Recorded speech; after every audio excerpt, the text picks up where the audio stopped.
नमस्कार दोस्तों, dark stories में आपका स्वागत है। आज की स्टोरी मसूरी के खौफनाक कैंपिंग ट्रिप की है। मई 2023 की वो रात थी जब मसूरी की पहाड़ियों में 5 दोस्त शहर की भागदौड़ से दूर एक एडवेंचर के लिए निकले थे। हंसी मजाक के बीच उन्हें अंदाजा भी नहीं था कि जो अंधेरा उनके चारों तरफ गहराता जा रहा था, उसके भीतर एक भयानक सच्चाई छिपी थी। अचानक एक अजीब सी आवाज ने उन्हें झकझोर दिया। वो आवाज किसी इंसान की नहीं थी। उनके रोंगटे खड़े हो गए। यह शुरुआत थी एक खौफनाक सफर की, जहां उन्हें पता चलने वाला था कि जंगल की गहराइयों में एक ऐसा शिकारी है जो इंसानों के खून का प्यासा है। अगर आपको हॉरर स्टोरीज सुनना पसंद है तो चैनल को लाइक और सब्सक्राइब करें और बेल बटन को भी प्रेस करें। दोस्तों, आप अपना नाम कमेंट बॉक्स में लिखें और यह भी लिखें कि आप यह स्टोरी कहां से सुन रहे हैं। और अगर आपके पास कोई स्टोरी है तो आप हमें हमारे इंस्टाग्राम और ईमेल पर स्टोरी भेज सकते हैं। तो चलिए दोस्तों, आज की कहानी को शुरू करते हैं। शहर की भीड़ भाड़ और रोजमर्रा की जिंदगी से तंग आकर आर्यन, रिया, निखिल, साक्षी और कबीर ने मसूरी की पहाड़ियों में एक कैंपिंग ट्रिप प्लान किया। ये लोग बचपन के दोस्त थे और एक रोमांचक सफर की तलाश में थे। मसूरी की ठंडी हवाओं में कुछ दिन बिताने का ख्याल उन्हें बहुत उत्साहित कर रहा था। यह ट्रिप बहुत मजेदार होने वाला है, आर्यन ने कार में बैठे बैठे कहा जब वो लोग मसूरी की ओर जा रहे थे। बाकी दोस्तों ने भी उसकी बात का समर्थन किया। सभी को पता था कि यह ट्रिप उनकी जिंदगी का सबसे अच्छा एडवेंचर साबित हो सकता है। रास्ते में गाड़ी की खिड़कियों से बाहर झांकते हुए सभी दोस्त पहाड़ों की खूबसूरती में खो से गए। चारों तरफ फैली हरियाली और ठंडी हवाओं ने उनके दिलों को राहत दी।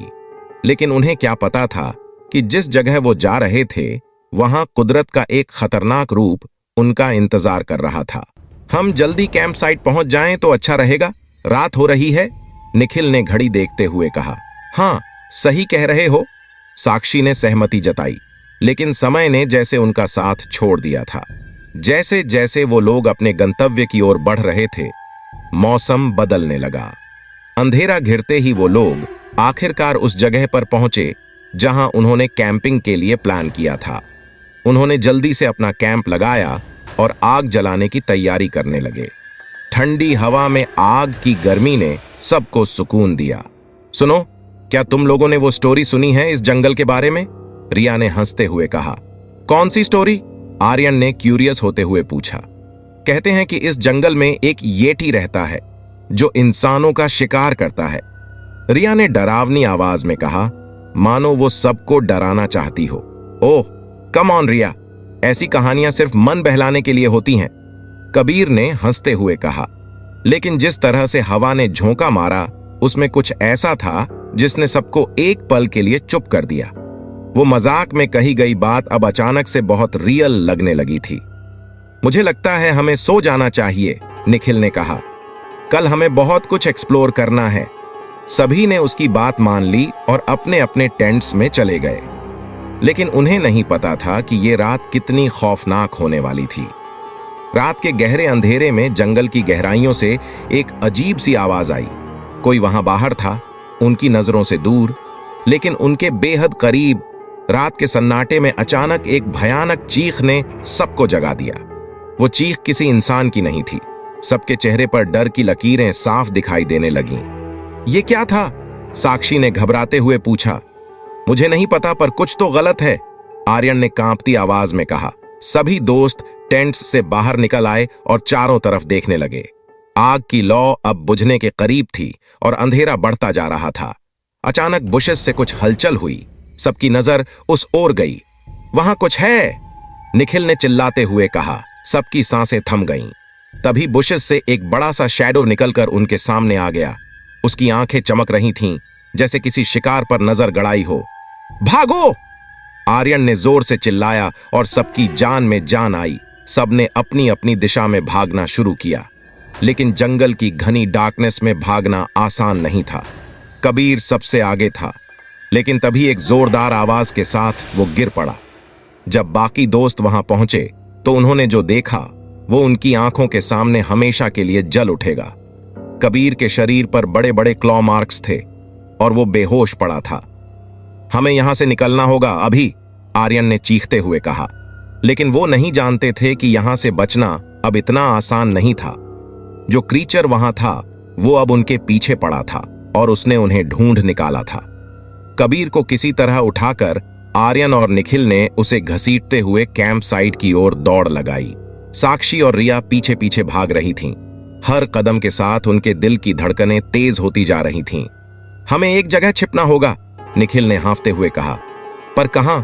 साक्षी ने इधर उधर देखते हुए जवाब दिया। जंगल के चारों तरफ सिर्फ अंधेरा था, कोई रास्ता साफ नहीं दिखाई दे रहा था। तभी उन्होंने देखा कि सामने एक बड़ा पेड़ गिरा हुआ है जिसके नीचे थोड़ी सी जगह थी। सबने जल्दी से वहां जाकर कबीर को रखा और खुद भी उसी के नीचे छिप गए। वो क्रीचर क्या था?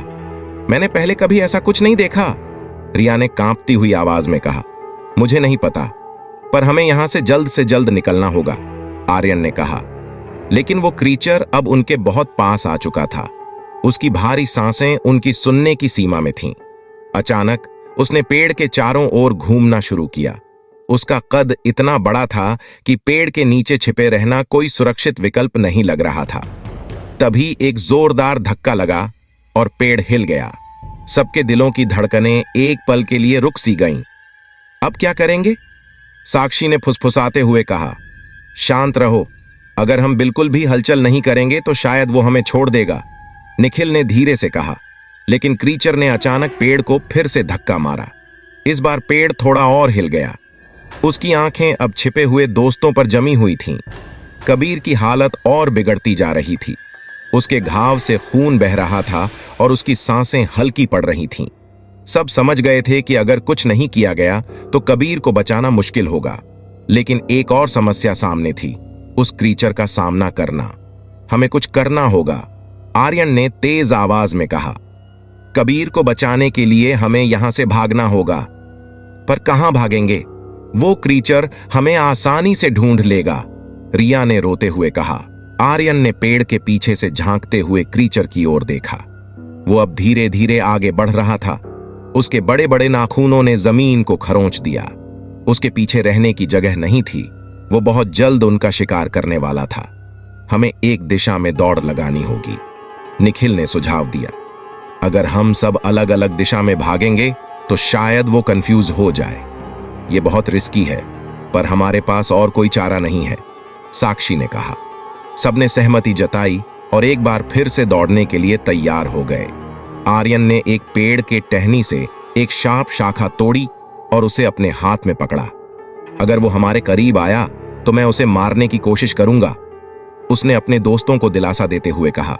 चलो, 1, 2, 3, सबने अलग अलग दिशा में दौड़ लगाई। आर्यन ने कबीर को अपने कंधे पर उठाया और एक अलग दिशा में दौड़ पड़ा। लेकिन क्रीचर की तीव्रता और उसकी गंध पहचानने की क्षमता ने उसे आर्यन की ओर आकर्षित कर लिया। आर्यन का दिल तेजी से धड़क रहा था। कबीर का वजन उसके कंधों पर भारी पड़ रहा था, लेकिन उसे बचाने के लिए वो अपनी पूरी ताकत लगा रहा था। पीछे से आती भारी कदमों की आवाज बता रही थी कि वो क्रीचर उनके बहुत करीब है।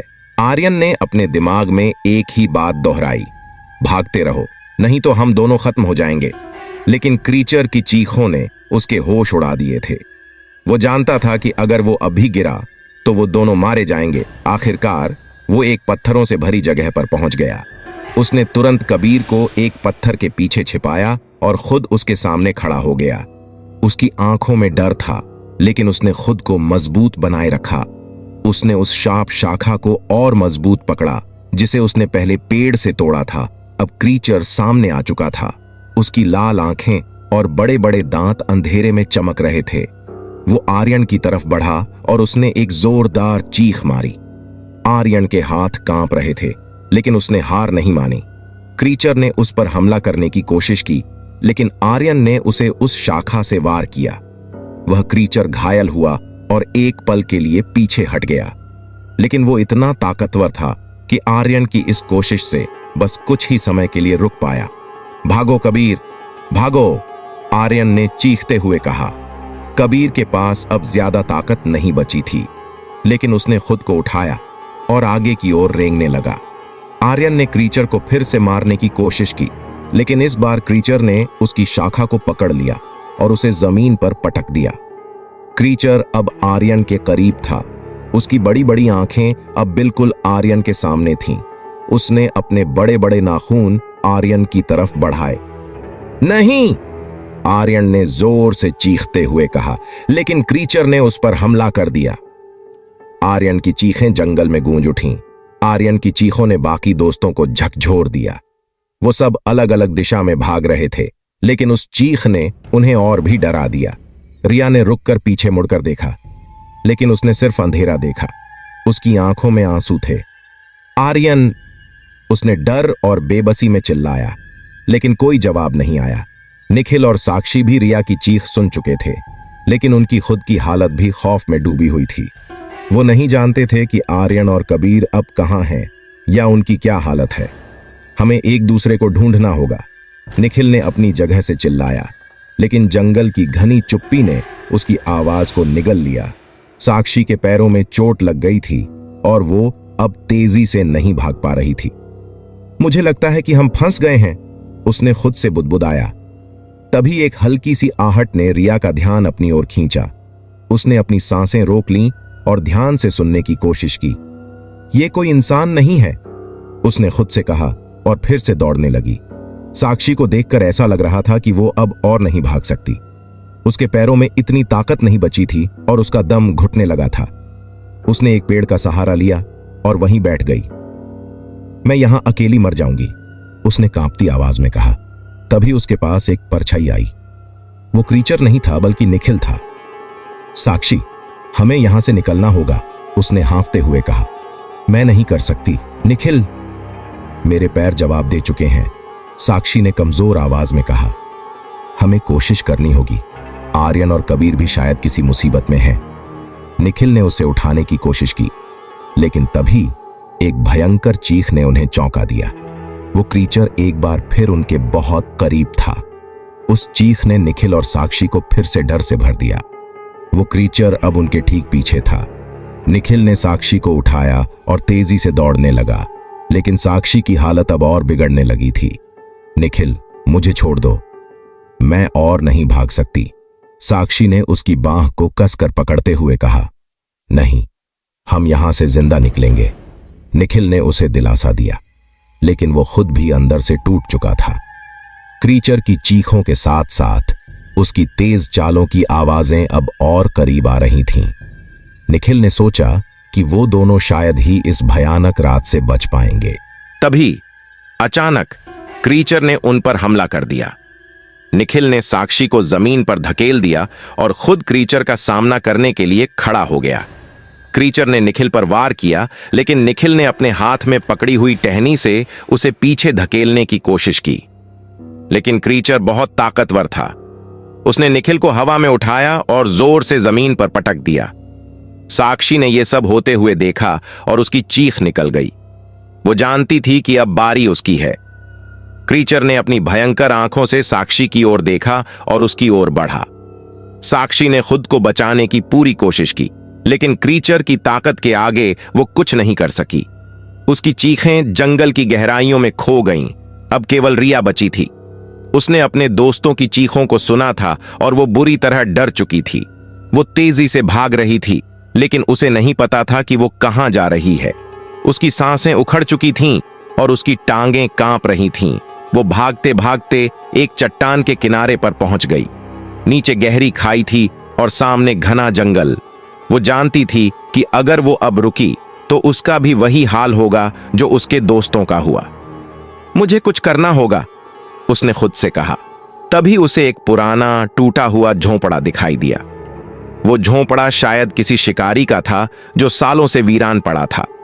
रिया ने जल्दी से उस झोंपड़े की ओर दौड़ लगाई और उसके अंदर छिप गई। झोंपड़े के अंदर अंधेरा था और दीवारों पर धूल जमी हुई थी, लेकिन रिया के पास कोई और चारा नहीं था। उसने एक कोने में जाकर खुद को छिपा लिया और अपनी सांसें रोक लीं। क्रीचर अब झोंपड़े के बाहर था। उसने अंदर आने की कोशिश की, लेकिन झोंपड़े का दरवाजा बहुत छोटा था। क्रीचर ने कई बार दरवाजे पर जोरदार धक्के मारे, लेकिन वो अंदर नहीं आ सका। रिया ने राहत की सांस ली, लेकिन वो जानती थी कि ये राहत ज्यादा देर तक नहीं टिकेगी। क्रीचर ने झोंपड़े के चारों ओर घूमना शुरू किया, मानो वो किसी और रास्ते से अंदर आने की कोशिश कर रहा हो। रिया के पास अब समय बहुत कम था। उसने झोंपड़े के अंदर कुछ हथियार तलाशने की कोशिश की, लेकिन उसे सिर्फ एक पुरानी बंदूक और कुछ गोलियां मिली। बंदूक इतनी पुरानी थी कि शायद ही चल पाए, लेकिन रिया के पास अब कोई और विकल्प नहीं था। उसने बंदूक को कसकर पकड़ा और दरवाजे के पास खड़ी हो गई। उसका दिल तेजी से धड़क रहा था, लेकिन उसने खुद को हिम्मत दिलाई। ये मेरी आखिरी उम्मीद है, उसने खुद से कहा। क्रीचर ने अब झोंपड़े के पीछे से अंदर आने की कोशिश की। रिया ने उसकी आहट सुनी और बंदूक को तैयार कर लिया।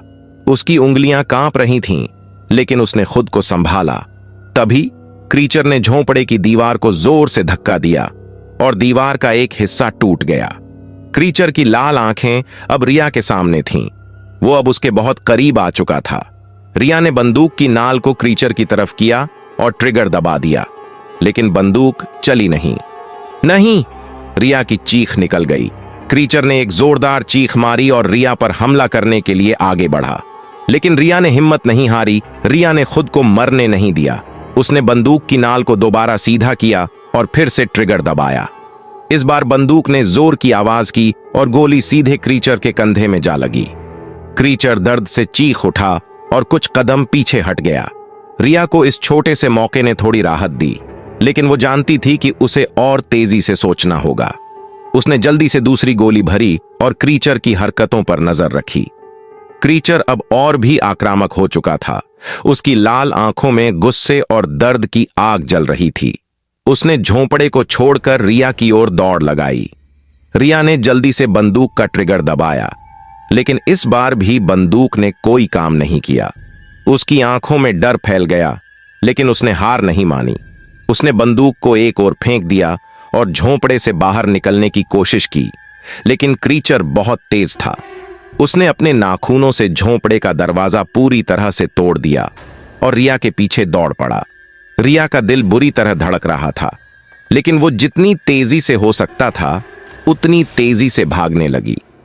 रिया जंगल की गहराइयों में दौड़ते हुए एक पुराने नदी के किनारे जा पहुंची। वो पूरी तरह से थक चुकी थी और उसकी सांसें उखड़ चुकी थीं। क्रीचर भी उसके बहुत करीब था। वो उसकी तेज सांसें साफ सुन सकती थी। लेकिन तभी रिया की नजर एक पुराने माचिस के डिब्बे पर पड़ी जो किसी ने वहां छोड़ दिया था। उसने तुरंत उसे उठाया और नदी के किनारे पड़े सूखे पत्तों और लकड़ियों को इकट्ठा करना शुरू किया। उसके पास समय बहुत कम था, लेकिन उसने अपनी पूरी ताकत से काम किया। उसने जल्दी से माचिस जलाई और उन लकड़ियों को आग लगाने की कोशिश की। आग धीरे धीरे फैलने लगी और जंगल की सूखी लकड़ियों ने उसे और बढ़ावा दिया। क्रीचर ने भी इस आग को देखा, लेकिन उसकी गुस्सैल निगाहें अब भी रिया पर टिकी हुई थीं। उसने रिया पर हमला करने की कोशिश की, लेकिन रिया ने आग की लपटों को उसके सामने कर दिया। क्रीचर आग से दूर हटने की कोशिश करने लगा। आग की लपटें बढ़ती जा रही थीं और अब पूरे जंगल को अपनी चपेट में ले रही थीं। रिया ने यह मौका देखकर जल्दी से वहां से भागने का निर्णय लिया। रिया ने अपने पास पड़े हुए एक जलते हुए टहनी को उठाया और खुद को बचाने के लिए उसका इस्तेमाल करने लगी। उसने क्रीचर को हर बार जलती हुई टहनी से दूर धकेलने की कोशिश की, लेकिन क्रीचर बार बार उस पर हमला करता रहा। रिया ने खुद को मजबूती से पकड़ा हुआ था, लेकिन उसकी ताकत अब खत्म होती जा रही थी। क्रीचर ने आखिरी बार रिया पर हमला किया और उसे जमीन पर गिरा दिया। रिया के हाथ से जलती हुई टहनी छूट गई और वो पूरी तरह से क्रीचर के कब्जे में आ गई। लेकिन तभी आग की लपटें तेजी से फैल गईं और क्रीचर को अपने चपेट में ले लिया। क्रीचर दर्द से चीख उठा और जलती हुई आग में फंस गया। उसकी चीखें जंगल में गूंज रही थीं और रिया ने इस मौके का फायदा उठाते हुए खुद को संभाला और वहां से भाग निकली। रिया ने पूरी रात भागते हुए गुजारी। उसकी आंखों में सिर्फ डर और दर्द भरा हुआ था, लेकिन सुबह होते ही जंगल का सन्नाटा टूट गया और सूरज की पहली किरणों ने उसे राहत दी। वो थक चुकी थी, लेकिन उसने खुद को जीवित पाया। वो जंगल के बाहर निकल आई और उसे दूर से कुछ लोग नजर आए। वो लोग शायद जंगल में आई आग को देखने आए थे। रिया ने उनकी ओर दौड़ लगाई और उन्हें सब कुछ बताया। वो लोग उसकी हालत देखकर हैरान थे, लेकिन उन्होंने उसे सहारा दिया और पुलिस को बुलाया। पुलिस ने उस जंगल में गई, लेकिन उन्हें वहां कुछ नहीं मिला। क्रीचर की लाश भी गायब हो चुकी थी और आग ने सब कुछ तबाह कर दिया था। रिया ने अपने दोस्तों को खो दिया था, लेकिन उसने खुद को जीवित पाया। वो जानती थी कि वो कभी भी इस खौफनाक अनुभव को नहीं भूल पाएगी। रिया वापस अपने शहर लौट आई, लेकिन उसके मन में हमेशा वो डर बना रहा। उसने अपने दोस्तों की यादों को अपने दिल में समेट लिया और जीवन में आगे बढ़ने की कोशिश की। लेकिन हर रात जब वो सोने जाती तो उसे वही डरावना जंगल और वो क्रीचर की लाल आंखें याद आती।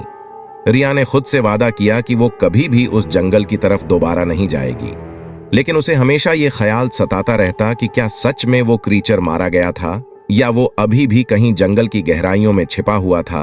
अपने अगले शिकार की तलाश में इस भयानक सफर के बाद रिया ने एक चीज सीखी, कभी भी कुदरत के रहस्यों को हल्के में नहीं लेना चाहिए।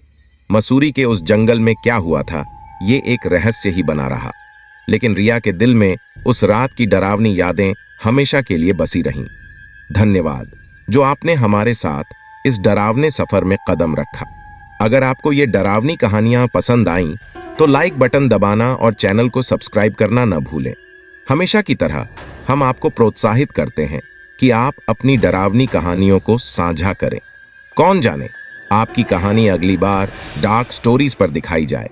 तब तक एक आंख खुली रखिए और याद रखिए, अंधेरे में हमेशा कुछ न कुछ आपके इंतजार में होता है। धन्यवाद दोस्तों, मिलते हैं अगले वीडियो में।